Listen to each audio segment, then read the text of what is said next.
Assalamualaikum warahmatullahi wabarakatuh. Selamat datang di Tampol, Taman Politik.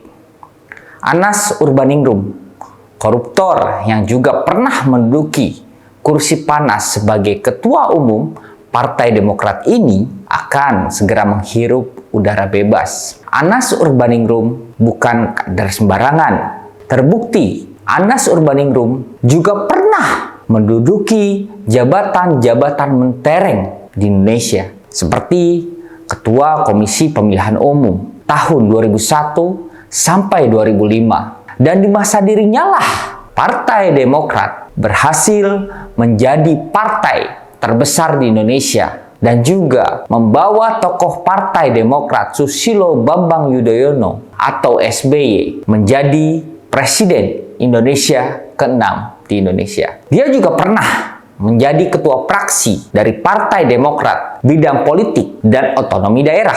Anas Urbaningrum sebentar lagi keluar dari Hotel Prodeo karena kasus yang melilitnya, yaitu kasus mega proyek Wisma Atlet Hambalang yang juga melibatkan banyak sekali politisi kader Partai Demokrat. Anas Urbaningrum mulai merencanakan serangan balik setelah dia merasa ditinggal oleh partainya. Kalau diibaratkan makannya beramai-ramai, yang cuci piring sendiri. Anas Urbaningrum dan loyalisnya yang telah berhasil mendirikan partai sebagai peserta pemilu, yaitu Partai Kebangkitan Nusantara atau PKN, menyatakan akan buka-bukaan soal korupsi Wisma Atlet Hambalang. Partai Demokrat pun akan siap-siap menghadapi ujian yang baru karena Anas Urbaningrum ini bukan politisi kemarin sore. Dia sudah malang melintang di dunia perpolitikan Indonesia.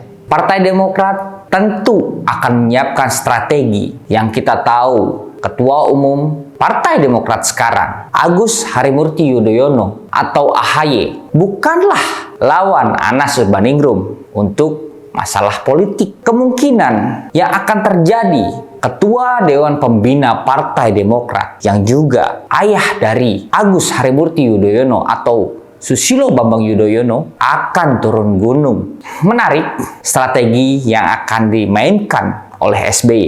Karena kita tahu SBY yang biasa dipanggil Pepo selalu memainkan strategi flying victim atau merasa terjolimi. Tapi strategi ini pasti sudah terbaca oleh Anas dan kawan-kawan. Selain ancaman dari loyalis Anas Urbaningrum, ancaman terhadap Partai Demokrat juga datang dari Partai Demokrat kubu Muldoko setelah adanya peninjauan kembali dari Mahkamah Agung, sehingga ini memungkinkan Partai Demokrat kubu Muldoko mengambil alih Partai Demokrat dari Susilo Bambang Yudhoyono. Dan hal ini juga diutarakan oleh pengacara kubu Muldoko atau Partai Demokrat kubu Muldoko yang juga Ketua Departemen Komunikasi dan Informatika Partai Demokrat kubu Muldoko, yaitu Saiful Huda. Menurut Saiful Huda, selama berpuluh-puluh tahun Demokrat terpuruk karena perilaku dari anggota keluarga yang berusaha secara paksa menguasai Partai Demokrat. Nah loh, kenapa jadi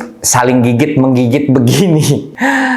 Agus Harimurti Yudhoyono pun merespon dengan alibi di balik para senior jenderal di TNI yang mengklaim bahwa mereka malu atas tindakan Muldoko ini. Bukan hanya ancaman dari Anas Urbaningrum dan Muldoko saja, masih ada nama Antasari Azhar yang kemungkinan akan bernyanyi setelah sekian lama bungkam. Pantas saja Agus Harimurti Yudhoyono sebagai bagian dari koalisi pengusung Anies Baswedan sebagai calon presiden agak melunak dengan mempersilahkan Anies Baswedan untuk memilih cawapres di luar koalisi mereka. Sikap itu berbeda sebelum ada bakal tsunami di mana Demokrat tetap ngotot harus AHY sebagai cawapres. Nah, harapan kita adalah sebagai masyarakat, aksi saling gigit ini berakhir baik, terbuka,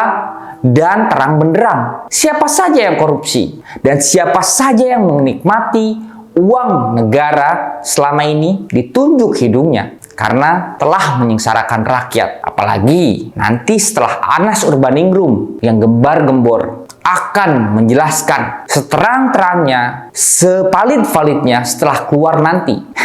Yang tersisa, Partai Demokrat, bagaimana nasibnya setelah sebelumnya menjadi partai yang instan, yang menjadi partai terbesar di Indonesia? Akankah menjadi semakin besar?